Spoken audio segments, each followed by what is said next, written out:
It's been a long time since Front Mission has seen a new release here in North America. And no, I'm not talking about the two recently released remakes, I mean an actual original game. When I was younger, Front Mission was regarded by a select few, those not preoccupied with Spyro or Crash Bandicoot, as a hyper-serious strategy RPG set in a grim, war-torn world filled with equally grim, war-torn mechs. Among those few, myself and my brother, who were captivated by an ad for Front Mission 3 that we stumbled upon in a gaming magazine. In typical fashion, I overhyped the game to death. It's something I've always done, and it's led to more than a few letdowns. Siphon Filter 3 comes to mind.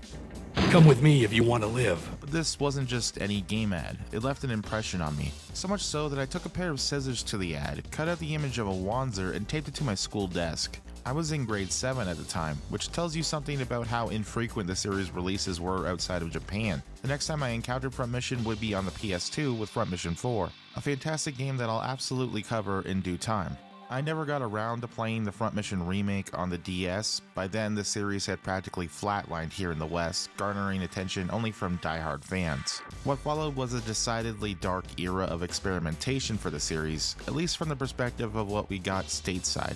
Take Front Mission Evolved, for instance. I never played it, and the third-person shooter take wasn't something I was against at all, but it just didn't capture my attention when games like Armored Core 4 Answer were still viable experiences. That, and it looks so vastly different from the games I'd played before, that I struggled to even realize it was part of the same series. Then came the subject of this video, Left Alive, an ambitious attempt to explore the human element of the Front Mission universe, the very world where Wanzers stomped through shattered cities and battlefields in previous games.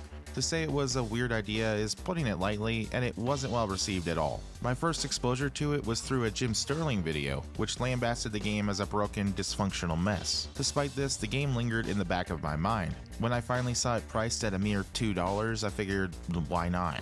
That's cheaper than a can of Rockstar energy drink, which, for the record, I've been drinking way too much of over the past year. Here's something I've learned though, online opinions should be taken with a grain of salt. Games are often either way better or way worse than consensus would have you believe. Just because a game isn't great doesn't mean you can't personally enjoy it. That said, Left Alive is a complicated beast. Everything you've likely heard about it is still true even after updates, yet at the same time, it has some redeeming elements, sort of.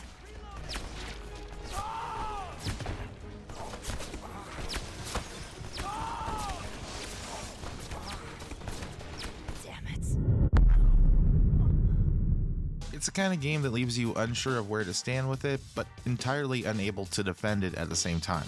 Anyhow, did that hook you? I hope it did, because admittedly, I'm terrible at these transitions. Let's dive in. This is Left Alive, the game in a legendary mecha series where you barely even pilot a mech. Now, I'm going to start with the story of Left Alive because, without a doubt, it's the most positive aspect of this game. If you're looking for a genuinely engaging storyline, I think Left Alive delivers in spades. That said, let's address some obvious problems right out of the gate. The game takes place 6 years after the events of Front Mission 5, and here's the issue, Front Mission 5 was never released in North America. So for most players here, the only way Left Alive fits canonically is as a prequel set 44 years before Front Mission Evolved. Yet outside of sharing the same universe, there's no meaningful connection to either title. If you're new to the series, let me be blunt. Understanding 100% of the Front Mission world is almost impossible without a deep dive into fan translations or emulation, or better yet, learning Japanese. And while I fully support learning another language, especially one as complex and rewarding as Japanese, I'm not sure Front Mission alone justifies the hundreds of hours it'd take to master one of the hardest languages on Earth. If you think it does, feel free to hit the like and subscribe button because honestly, you might just be the coolest person on this planet. For everyone else, welcome. Just know that Front Mission comes with a vast alternative history backdrop that can feel overwhelming, especially when the game references past events and wars. To fully grasp those callbacks would easily require hundreds of hours of playing through older titles, and that's assuming you have access to them. I suspect that the writers of Left Alive understood this. To compensate, they packed the game with an almost absurd number of lore entries. Seriously, the majority of the game's collectibles are just that. Logs, journals, and reports filling in the gaps of the world's backstory. That, or else World of Tanks tie-ins? Some of these lore pieces are tied to specific in-game decisions, meaning you'll need to make alternative choices or even complete multiple playthroughs to collect everything. But here's the thing. Most of it just isn't that interesting. I'll admit I've always disliked when games lean too heavily on logs and journals to do their storytelling, and Left Alive practically bathes in it. That said, you don't need to read any of it unless you really want to dive into the political complexities or the broader universe. You can absolutely enjoy the game's character-driven story without overthinking how, for example, Ukraine has been split into two fictional rival nations, Ruthenia and Garmonia. The story itself centers around three protagonists, Mikhail, Olga, and Leonid, each navigating their struggles in the aftermath of a catastrophic invasion on Novoslava.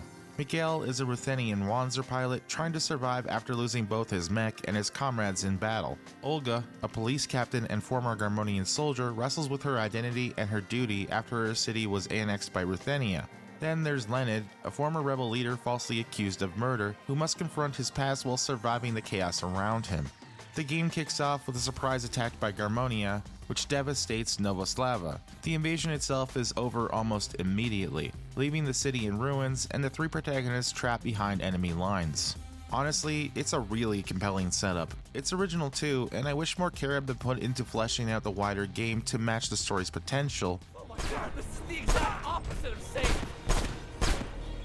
For the first third or so of the game, the plot unfolds slowly. Mysteries begin to pile up quickly. Mikhail is confronted by a strange man with an even stranger haircut, and he later meets a reporter named Patrick who offers him a chance to escape, so long as Mikhail agrees to help him first. Meanwhile, Olga encounters an orphan she suspects is being targeted by a human trafficking ring. This leads her to cross paths with two people who were presumed dead for years. One of them is Leonid, who becomes the third playable character, now pursuing the other, Ruslan. As you'd expect, all these storylines eventually converge, revealing a larger conspiracy involving a powerful Wanzer and a mysterious virus. Even useless dopes like you make it out sometimes on sheer stubbornness alone.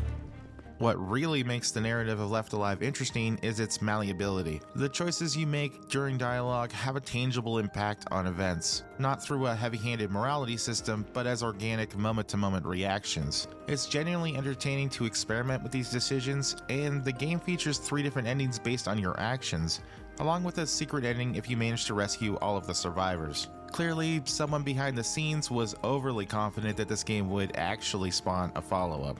I didn't fully grasp how much choice influenced the game until I revisited it to capture footage for this review. It was surprising to see how conversations I had previously shrugged off as inconsequential actually had subtle but noticeable effects on the trajectory of the story. It's a commendable effort in a game that stumbles elsewhere, giving players a sense of agency that feels authentic and unforced.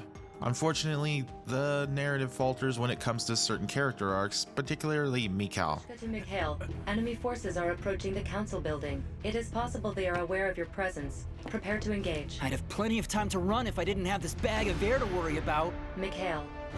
I know. His story begins with promise. He's introduced as a struggling rookie thrust in a dire, almost hopeless situation, making him a relatable and sympathetic character in the opening chapters. But somewhere along the way, his characterization takes an inexplicable nosedive.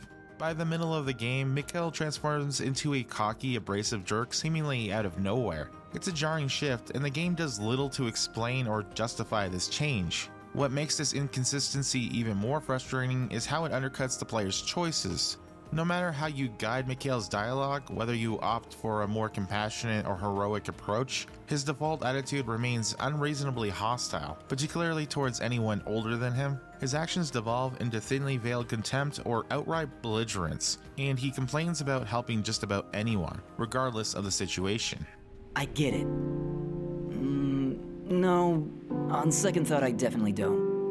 This stubborn refusal to evolve or reflect player input diminishes the narrative's otherwise strong emphasis on choice and consequence. It's a shame because Mikhail's initial setup had potential. The tension of his rookie status, coupled with the life or death stakes of his situation, could have made for a compelling character arc. Instead, what we get is a one-note personality shift that feels rushed and unearned, dragging down what is otherwise an intriguing, if uneven, narrative.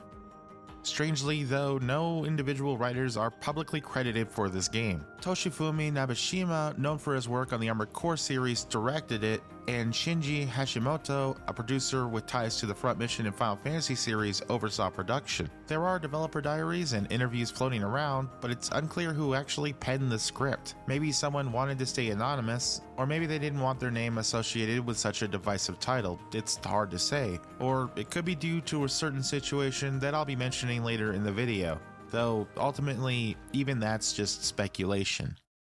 Alright, let's talk about the gameplay. Ready yourself because this one is a complete disaster. Left Alive is marketed as a stealth action game, but neither the stealth nor the action elements work properly, because the mechanics are so basic that key features which have been genre staples for decades are simply absent. In fact, I'm struggling to compare it to anything else because Left Alive is a uniquely baffling experience in all the wrong ways. For starters, the game doesn't include any meaningful stealth options. Imagine a stealth game without silenced weapons, the ability to land headshots or even go prone. Sound ridiculous? Well, that's exactly what you're dealing with here. While I could forgive the absence of silent weapons, after all, the gritty, grounded setting might justify it, the lack of headshots is a glaring oversight. Enemies don't react to where you shoot them because there is no positional damage at all, at least none that I experienced. Whether you aim for the head, torso, or foot, it makes no difference. The only way to sneakily deal with an enemy is to corner them and awkwardly bash them with a crowbar or shovel. And of course, this often immediately alerts every other enemy nearby, forcing you into a gunfight that the game's mechanics are ill-equipped to handle. Now, you might assume the developers intentionally designed this to emphasize non-lethal play. Perhaps they wanted to reinforce the idea that you're the good guy and should avoid killing. That excuse would hold water if the game didn't actively shove combat down your throat. By Chapter 2, you're already forced into firefights. Olga, for example, is handed a submachine gun and tasked with shooting her way out of an area swarming with enemy soldiers. At that point, any illusion of non-lethal stealth gameplay is pretty much shattered. Combat itself fares no better. The enemies are little more than walking hitboxes with pre-programmed animations. They either yell they're here and shoot, or if they're robots, silently chase you down before shooting. Enemy AI is embarrassingly simplistic, and the lack of physics makes combat feel stiff and robotic. There is no weight to your actions, no sense of immersion or fluidity.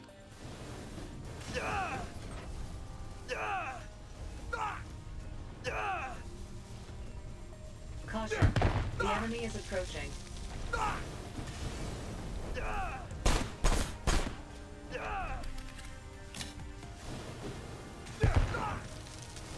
Caution.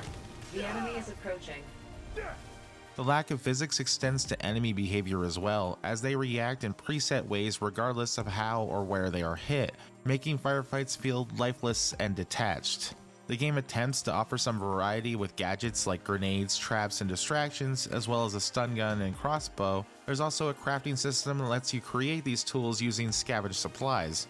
But here's the thing, none of it works well. Gadgets rarely behave as expected, and they feel more like afterthoughts than core mechanics. Traps barely slow enemies down, distractions are fleeting, and grenades don't have the impact you'd hope for. When the core mechanics of stealth and combat are this broken, crafting gadgets only adds an extra layer of frustration rather than utility. The lack of a proper cover system further exacerbates these issues. You can crouch and hide behind objects, but the mechanics are unreliable and clunky, leading to unintended detections.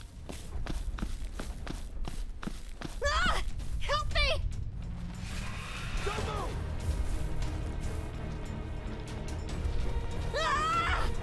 That, or accidentally rolling instead of snapping into cover, as both actions are tied to the same key.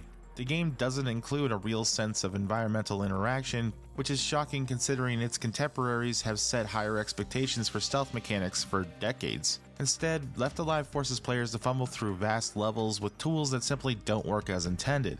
However, would you believe that there are actually some genuinely engaging elements in Left Alive? Unfortunately, these moments are so underutilized that they feel like fleeting glimpses of what the game could have been. A big part of the issue seems to stem from a deliberate choice by the developers, or perhaps their overseers at Square Enix, to keep the player out of Front Mission's iconic Wanzers. Yes, you see plenty of these mechs patrolling the streets of Nova Slava during your missions, and they remain a constant visual reminder of the Front Mission universe.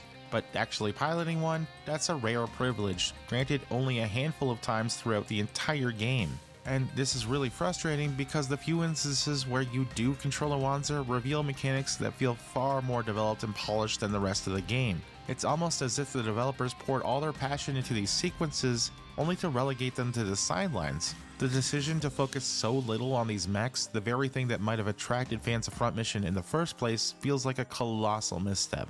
Though strange decisions like these are abound in Left Alive. For instance, the game includes a New Game Plus mode with a bonus perk skill system, which is both unexpected and genuinely appreciated. The idea of earning new abilities and perks in a second playthrough is the kind of feature that adds replay value to a game, but here's the baffling part. Why put resources into creating something as forward-thinking as a New Game Plus mode when the core stealth and combat mechanics were even functional at launch? The issues with Left Alive can likely be traced back to a combination of its ambitious vision and the challenges of execution, particularly given the apparent inexperience of the development team and the constraints of its production. While the game's narrative and thematic aspirations are notable, its lack of focus in other areas such as gameplay design, technical performance, and balancing suggests deeper problems rooted in the development process. The game's design feels like it's trying to be several things at once: a stealth action game, a survival game, and a narrative-driven experience with some mechs thrown in here and there. Each of these genres requires careful attention to distinct mechanics, but Left Alive struggles to weave them together cohesively. Part of this might stem from a lack of unified creative direction. While industry veterans like Toshifumi Nabeshima and Yoji Shinkawa brought significant experience to the project, it's unclear how much influence they had over the game's development outside of their specific roles in game direction and character design. The broader development team appeared to lack the experience necessary to fully execute the project's ambitions. Compounding this, an entity called Studio Grit did have early involvement in the project, but they went unaccredited and their contributions were completely unknown. Eventually, credit shifted to iLinks, which might have created inconsistencies in production and communication. Budget and resource allocation likely played a significant role as well. Square Enix appears to have positioned Left Alive as a mid-tier project, one meant to fill a niche rather than compete directly with AAA titles. This would have limited the resources available for polishing the game, forcing the team to cut corners in areas like animations, AI behavior, and other essential features, like actually being able to go prone. Graphically, Left Alive is surprisingly impressive for its time. Released in 2020, the game's characters, cutscenes, and environmental design all feel as though they were given considerable attention. In fact, if you judge the game purely by its visuals, you might be led to believe it was part of a much larger, more ambitious project. The paint job, so to speak, is genuinely appealing and does a lot to draw you into its world. The main characters, Mikhail, Olga, Leonid, and just about anyone who has a significant speaking role are particularly well designed. Their appearances not only reflect their personalities, but also feel cohesive with the gritty, war-torn world they inhabit. The same care applies to the environments, which manage to evoke a grounded and believable near-future setting. Everything from the architecture to the subtle details in the urban landscapes feel plausible, as though it could be a logical extension of where our world might be headed. The game's aesthetic could be described as Cold War cyberpunk. It's gritty, heavy on industrial and militaristic tones, yet distinctively futuristic without veering too far into the realm of the fantastical. This is a world where advanced weaponry exists, but it's only a step or two beyond what we have now, more like an extrapolation of modern military tech rather than a leap into science fiction. Take for instance the Koshka AI. It's advanced, certainly, but not so far beyond our current capabilities that it feels like it belongs in a space-age setting. It feels like something we might see in a few decades, which adds to the grounded nature of the world. The game's visual identity also reflects its thematic influences. You can sense the tension of a Cold War European state, torn apart by conflict, where technology is advancing rapidly, but is still tethered to a grim militaristic reality. The mix of bleak, war-torn environments with futuristic elements like mechs and AI creates a fascinating juxtaposition that feels both familiar and unsettling. This design choice reinforces the idea that this is not some distant utopian future, but rather a darker, more plausible evolution of our own world. And wow, those Wanzers, right? I have to say, in the short time I've spent with the Front Mission series, I've come to realize that they're probably some of the most underrated mecha designs out there. In fact, I'd say they stand shoulder to shoulder with the designs from Gun Griffin. They hit the same hard, militaristic functionality that I've really grown to appreciate. Don't get me wrong, I can definitely enjoy a sleek, speedy, and stylized machine when the mood strikes, but there's something about the Wanzer's utilitarian, no-nonsense design that really hits the mark for me. It's honestly a shame that these incredible mechs are mostly wasted in a game like this, especially considering you only get to pilot them a few times. The limited exposure you get to them just doesn't do justice to the level of thought that clearly went into their design. Seeing them stomp around Nova Slava though really makes me want to go back and give Front Mission Evolved a shot. It's almost like I've missed out on the full potential of these Wanzers and I'm itching to see them in action again. The environments in Front Mission are absolutely massive open world affairs. A lot of the time you find yourself exploring the same areas over and over again, which can easily get old. But there's enough depth to the world of Nova Slava itself that the game could be easily forgiven for it. Every time you return to certain locations, there's a sense that this was once a thriving, peaceful city, and that adds a certain charm to the experience. And occasionally, you'll come across a base map, like in Olga's opening chapter, which does kind of change the pace a bit. And I won't deny that the sewer system you often find yourself passing through can be a bit of a maze, with a lot of confusingly similar passages and areas. But in the grand scheme of things, I feel like the main areas you travel through for the majority of the game are passable. They give off the impression of a place that was once full of life, even though the chaos of the present has long since overtaken it. When it comes to the human characters you'll encounter though, there's not much individuality to be found. The game offers a ton of optional side quests, but unfortunately they're all pretty much just escort missions with the occasional fetch quest thrown in. If you're aiming for a good or secret ending, you're going to see a lot of them. And while none of these quests are outright bad, they do suffer from a lack of character. Excuse me, you're a Ruthenian soldier, right? I think I'm lost. Especially in terms of the people you interact with. Even when you come across the many shell-shock survivors still left in the wreckage, they tend to all have the same look. Everyone's dressed in dull, nondescript colors, either standing or sitting in the middle of a war zone. And if not, they're faceless soldiers, masked and abandoned, often injured and unarmed.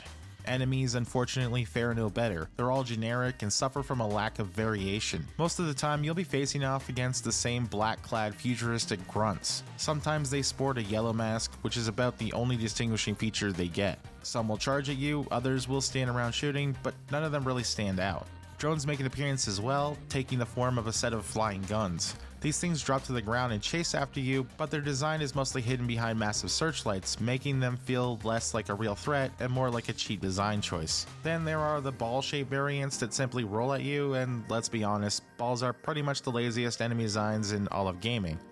Being a game touched by Square Enix, you can also bet that the soundtrack carries some serious pedigree. Composed by Hidenori Iwasaki, who collaborated with a roster of musical talent, including veteran television and film score mixer Shinnosuke Miyazawa of Finding Dory and The Last Guardian fame, and orchestrator Jordan Siegel, who did Trolls as well as Ant-Man and the Wasp. The music is, without a doubt, top tier. Though seeing names tied to so many children's movie soundtracks is a little jarring. It's honestly fantastic to listen to, and the effort put into the soundtrack is something that stands out. But when you consider how basic and disjointed the core gameplay is, you start to wonder why so much effort was poured into the audio while the rest of the game was left to flounder. The reality is, if the gameplay isn't strong, it doesn't matter how good the presentation or soundtrack is, it can't carry the game on its own. There's a lot of pedigree when it comes to presentation and sound here, but the same level of attention wasn't given to the game itself. There is no amount of praise I can give the soundtrack that will ever make up for the fact that I just can't play and enjoy Left Alive for any amount of time.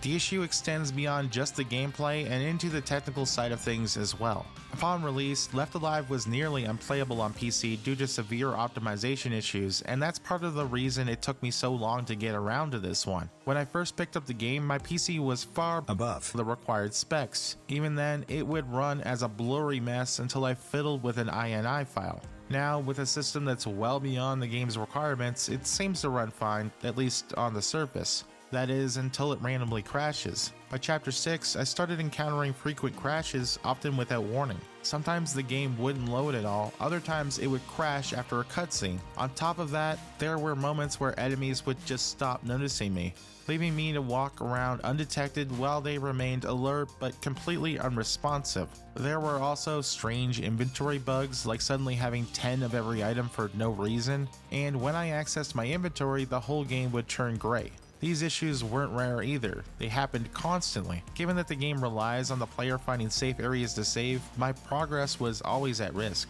It made continuing feel incredibly stressful as I was constantly worried that the game would crash, forcing me to redo sections and side quests.